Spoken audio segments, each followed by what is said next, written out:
본문 말씀은 모세가 120년의 인생을 마치고 가나안 땅이 눈앞에 보이는 느보산에서 세상을 떠나는 마지막 장면을 우리에게 잘 보여주고 있습니다. 그의 생애가 마쳐졌을 때 오늘 본문은 모세를 이렇게 평가합니다. 10절 하반절에 보면 모세는 여호와께서 대면하여 아시던 자요. 이것은 그의 생애 마지막에 내려진 성경의 아름다운 평가입니다. 그런데 사도행전 7장 20절에 보면 모세가 태어날 때의 모습을 이렇게 묘사하고 있습니다. 그때에 모세가 낳는데 하나님 보시기에 아름다우니라. 모세는 생의 시작도 또 생의 마지막도 참 아름다운 사람이었다는 말씀입니다. 사실 모세는 가나안 땅에 들어가지 못한다는 하나님의 말씀을 듣고 인간적으로 무척 실망이 컸을 것입니다. 어쩌면 감정적으로 커다란 분노에 사로잡혔을지도 모르겠습니다. 그래서 모세가 하나님께 간절히 간구하지요. 신명기 3장 25절에 보면 간구하옵나니 나를 건너가게 하사 요단 저쪽에 있는 아름다운 땅, 아름다운 산과 레바논을 보게 하옵소서. 하나님, 제발 저를 가나안 땅에 들어갈 수 있게 해 주십시오. 간절히 기도했어요. 그런데 하나님께서 뭐라고 응답하십니까?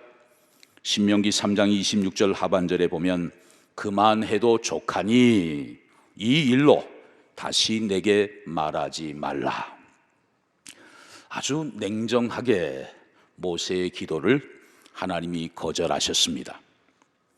여러분, 모세의 입장에서 얼마나 실망스러웠겠습니까? 모세가 지난 40년 동안 그토록 죽을 고생과 고난을 겪으면서도 끝까지 사명의 길을 달려올 수 있었던 이유는 오직 한 가지입니다. 약속의 땅, 하나님께서 이스라엘 백성들에게 주시기로 약속하신 그 가나안 땅에 들어가는 것, 그거 한 가지밖에는 없었어요. 그런데 하나님이 허락을 안 하십니다. 모세, 너는 들어가지 못한다는 거예요. 그럼에도 불구하고 이 모세는 하나님의 뜻을 그대로 받아들였습니다. 하나님의 말씀에 철저히 순종했습니다. 그리고 일어나서 백성들을 모아놓고 마지막으로 유언적인 설교를 하게 되는데 그게 바로 신명기서 말씀이죠. 그리고 나서 그의 생애는 거기에서 끝을 맺습니다. 그러면서 오늘 본문에 모세의 죽음 이야기가 나오고 하나님의 평가가 이어집니다. 본문 10절 상반절에 보면 그 후에는 이스라엘에 모세와 같은 선지자가 일어나지 못하였다고 증언하고 있습니다. 한마디로 그때부터 지금까지 모세와 같은 선지자가 없다는 것입니다. 이보다 더 좋은 최고의 평가가 또 어디에 있겠습니까? 여기에다가 또 덧붙이는 말씀이 하나 있지요. 10절 하반절에 모세는 여호와께서 대면하여 아시던 자요. 이 말씀을 공동 번역해 보면 하나님과 얼굴을 마주 보면서 사귀는 사람이 모세라고 기록하고 있어요. 또 표준 세번역에 보면 주님께서 얼굴과 얼굴을 마주대고 말씀하신 사람이 모세라고 그렇게 번역을 했습니다. 여기에서 가장 강하게 부각되는 내용은 하나님과의 친밀함입니다. 모세는 하나님과 제일 친한 사람이었다는 거예요. 내가 너를 잘 안다. 모세는 하나님께서 인정하시는 인생이었습니다. 우리가 정말 욕심내야 할 것이 바로 이거 아닐까요? 모세는 하나님과의 친밀함 가운데 살았고 하나님의 마음을 누구보다 잘 알던 사람이었습니다. 하나님의 뜻을 알고 하나님이 원하시는 것이 무엇인지를 알았기 때문에 그것에 집중하면서 모세는 사명의 걸음을 걸을 수 있었던 것입니다. 모세는 그 모진 세월 동안 하나님께서 허락하신 그 가나안 땅을 바라보면서 그 땅에 들어갈 것을 간절히 소망하며 살아왔습니다. 그런데 하나님께서는 그 가나안 땅을 모세에게 보여주기만 하셨어요. 본문 1절 하반절에 보이시고 또 3절 하반절에 보이시고 가나안 땅을 그저 보여주기만 하시고 4절 하반절에 너는 그리로 건너가지 못하리라 그렇게 말씀을 하셨습니다. 눈으로는 볼 수 있지만 들어가지는 못하는 그 땅, 모세의 심정이 여러분 어떠했겠습니까? 지난 40년 동안의 광야 길은 모세가 고생하면서 달려온 길이었습니다. 정말 생명을 걸고 달려온 길이었습니다. 200만 명이 넘는 정말 말도 지지리도 안 듣는 그 강팍한 이스라엘 백성들을 이끌면서 얼마나 많이 참고 얼마나 많이 인내해야만 했던 길인지 몰라요. 정말 천신만고 끝에 가나안 땅이 보이는 요단강 앞에 드디어 모세가 도착한 것입니다. 그런데 그 땅을 보여주기만 하시고 너는 못 들어간다, 청천벽력 같은 말씀을 하신 것입니다. 마침내 모세는 가나안 땅이 내려다 보이는 느보산 정상에 올라섰습니다. 그곳에 서니까 눈앞에 가나안 땅이 그림처럼 쫙 펼쳐져 있습니다. 그 땅에 들어가고 싶은 마음이 더 간절했을 거예요. 모세가 충분히 원망할 수 있는 자리였고 불평할 수 있는 자리였습니다. 그런데 모세는 하나님의 뜻에 겸손히 순종을 합니다. 오늘 본문 5절 상반절에 보면 여호와의 종 모세 이런 표현이 나와요. 여호와의 종 모세. 이 말씀의 의미가 무엇일까요? 모세는 주인 행세하면서 살지 않았다는 것입니다. 철저하게 하나님의 종으로 살았다는 말씀이에요. 여러분, 우리가 인생을 살다 보면 주인 행세할 때가 얼마나 많이 있는지 모릅니다. 마치 내게 있는 모든 것이 다 내 것인 것처럼 생각하면서 내 마음대로 하면서 살 때가 많이 있는 것이죠. 인생의 불행이 어디에서 오는지 아십니까? 내 것이 아닌데 자꾸 내 것인 것처럼 착각하는 데서 불행이 싹트는 거 아닐까요? 그런데 모세는 자기가 주인 노릇하지 않았습니다. 하나님의 종이라는 그 정체성을 결코 잊지 않았습니다. 그렇기 때문에 하나님의 뜻 앞에서 온전히 순종할 수 있었습니다. 그리고 하나님께서 맡겨주신 사명을 끝까지 변함없이 감당할 수 있었던 것이죠. 복음성가 찬양 중에 이런 가사가 있습니다. 주님 것을 내 것이라고 고집하며 살아왔네. 금은 보화 자녀들까지 주님 것을 내 것이라고 고집하며 살아왔네.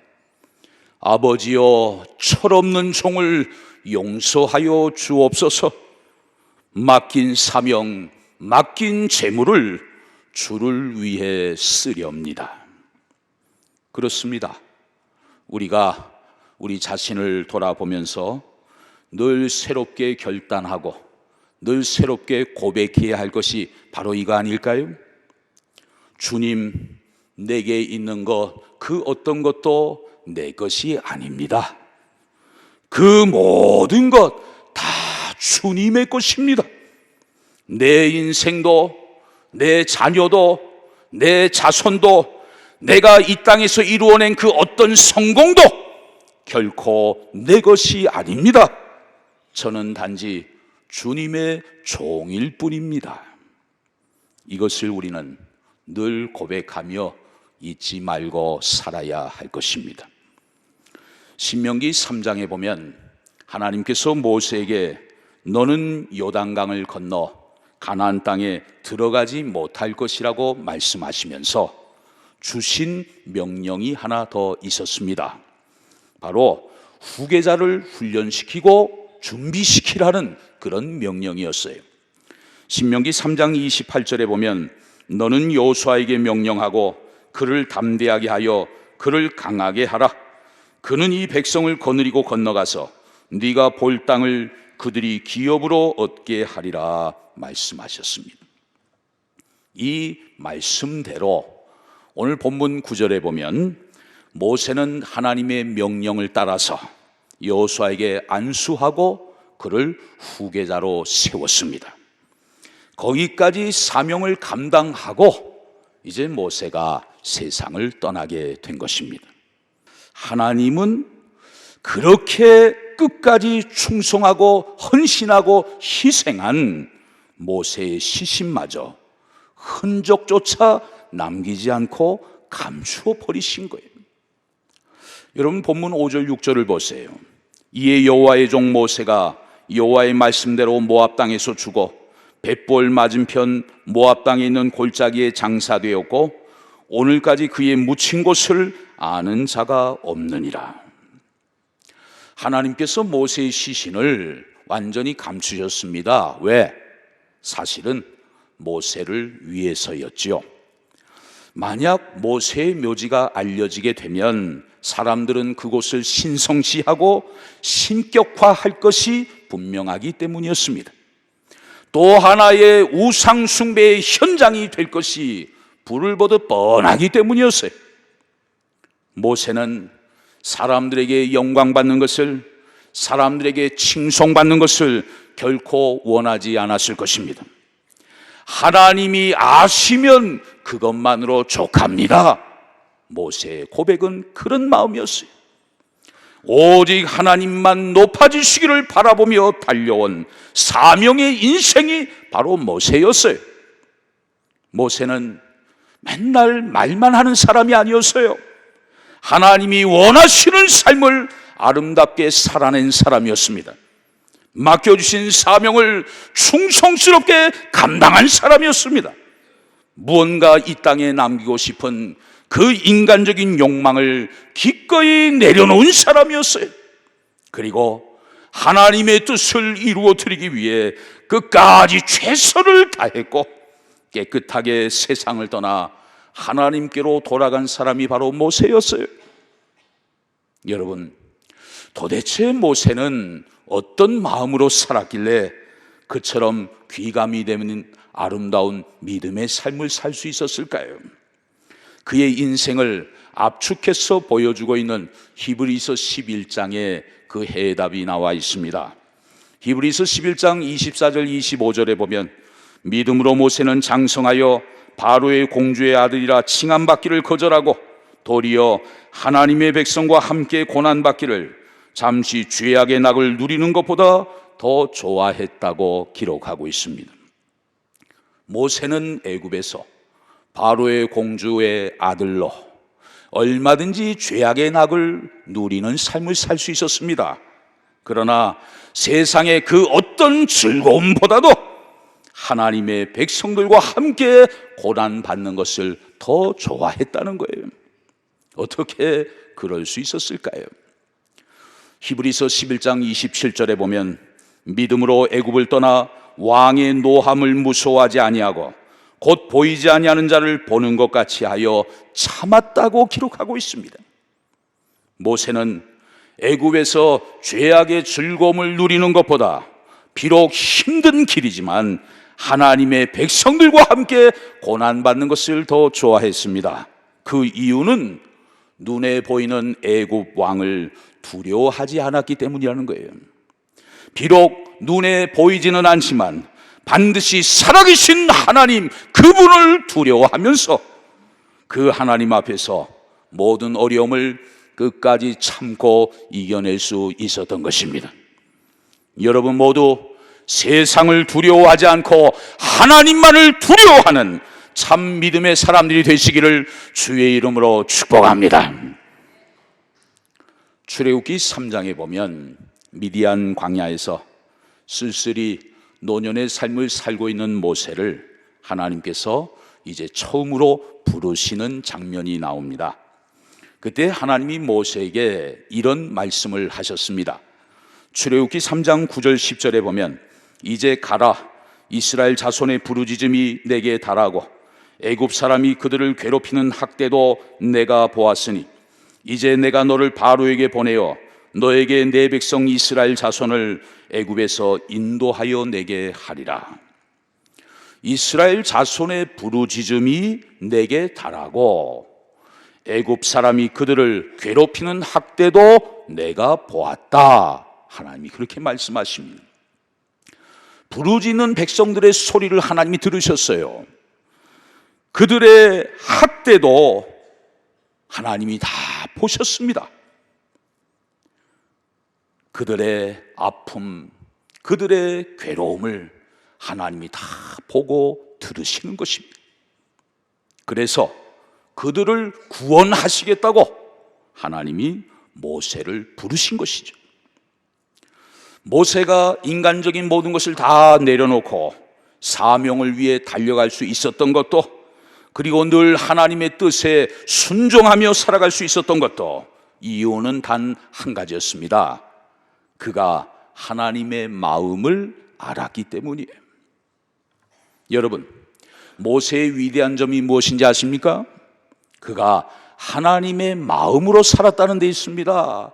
하나님의 마음을 품고 살았어요. 하나님이 무엇을 원하시는지 그것을 분명히 깨닫고 살았습니다.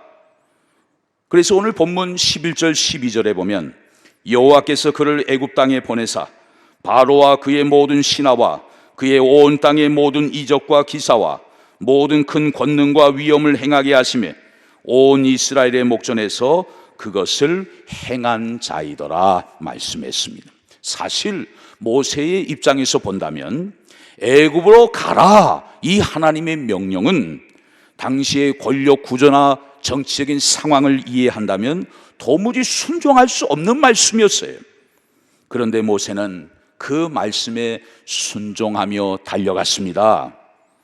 하나님의 명령대로 그대로 그것을 행했습니다. 어떻게 그럴 수 있었을까요? 그것은 이스라엘 백성들을 향하여 가슴이 타고 있었던 그 하나님의 마음을 모세가 보았기 때문이에요. 그렇습니다. 지금도 하나님의 마음을 품고 나아가는 사람을 통해 가정이 세워지고 자녀들이 세워지고 교회가 세워지고 나라와 민족이 세워지게 됩니다. 모세는 그 하나님의 마음이 어떠한 마음인지를 알았기 때문에 그 마음을 품고 잠시 누리는 죄악의 즐거움을 단호하게 내려놓을 수 있었습니다.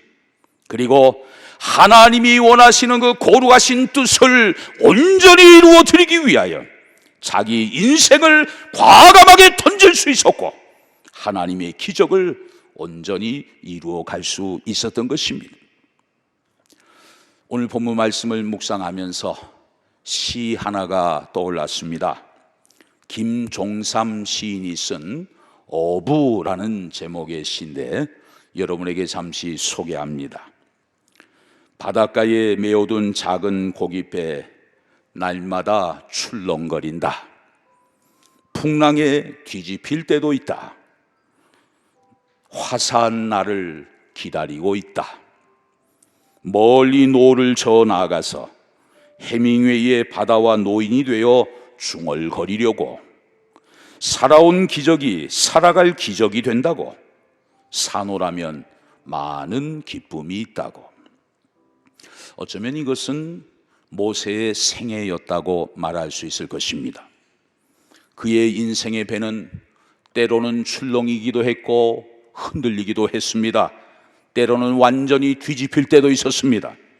어떤 때는 죽을 만큼 힘이 들었고 또 어떤 때는 숨이 막힐 만큼 고통스러울 때도 있었습니다. 그러나 그는 계속해서 화사한 날을 기다렸습니다. 궁극적으로 하나님의 나라를 기다린 것이죠. 그러면서 시인의 고백처럼 지금까지 살아온 날들은 기적으로 가득 찼다고, 또 살아온 기적이 앞으로 살아갈 기적을 만들게 될 것이라고 크게 외치고 있는 모세의 모습을 떠올려 봅니다. 그렇게 모세는 하나님 나라를 위해서 살다가 호련히 그 나라로 떠나갔습니다. 아무것도 남기지 않고 오직 하나님의 영광만을 남긴 채 말입니다. 여러분, 모세가 그렇게 큰 일을 이루었다면, 그 정도 수고하며 헌신하며 희생했다면 박수갈채 받아야 마땅할 것 같고, 위대한 공을 세운 지도자로 추앙받아야 마땅할 것 같습니다. 하나님도 모세의 그런 수고와 충성을 아신다면 가나안 땅이 내려다 보이는 그 느보산에서 모세를 그냥 죽게 하시면 안 될 것 같습니다. 우리도 그런 생각이 드는데 하물며 모세는 어떠했겠습니까? 그런데 여러분, 모세는 또 하나의 기적을 만들고 있습니다. 그게 뭘까요? 그것은 하나님 앞에서 자신의 업적과 자신의 야망과 자신의 바램을 다 내려놓는 기적이에요. 내려놓는 기적이에요. 그리고 그가 바라본 곳이 있었습니다. 히브리서 11장 26절에 보면 그리스도를 위하여 받는 수모를 애굽의 모든 보화보다 더 큰 재물로 여겼으니 이는 상 주심을 바라봄이라. 모세는 이 땅의 모든 영광과 칭찬과 업적을 하나님 앞에 다 내려놓았습니다. 대신에 오직 그 나라에서 얻게 될 하나님의 상을 바라보았습니다. 그래서 힘들지만 고통스럽지만 한 걸음 한 걸음 그 나라를 향해 끝까지 사명의 걸음을 포기하지 않았던 것이죠. 사랑하는 성도 여러분, 우리의 인생은 이 땅에서의 삶이 전부가 아닙니다. 우리 모두는 영원한 시온성을 향해 나아가는 존귀한 순례자들입니다. 모세가 가나안 땅에 들어가는 것을 허락받지는 못했지만 그렇다고 하늘의 시온성을 허락받지 못한 것은 아니었어요. 우리도 언젠가는 우리의 인생을 내려놓아야 할 때가 있을 것입니다. 그러나 지금은 하나님의 사람으로 신실하게 달려가야 할 때입니다. 그 길이 비록 힘들다 할지라도, 비록 고난의 길이라 할지라도 하나님의 상 주심을 바라보면서 끝까지 충성스럽게 그 길을 달려나가야 하는 것입니다. 이 땅에서 우리 인생을 마치는 그날, 하나님께로 돌아가는 그날, 그 하나님 품에 안기는 복된 그날, 하나님은 저와 여러분에게 말씀해 주실 것입니다. 사랑하는 나의 종아, 나의 아들아, 나의 딸아, 그동안 희생해줘서 고마웠다. 그동안 헌신해줘서 고마웠다. 끝까지 사명 감당해줘서 고마웠다. 정말 고마웠다. 이러한 하나님의 인정을 받고 가장 귀한 하늘의 상을 넉넉히 받을 수 있는 복된 저와 여러분들이 다 되실 수 있기를 주의 이름으로 축원합니다.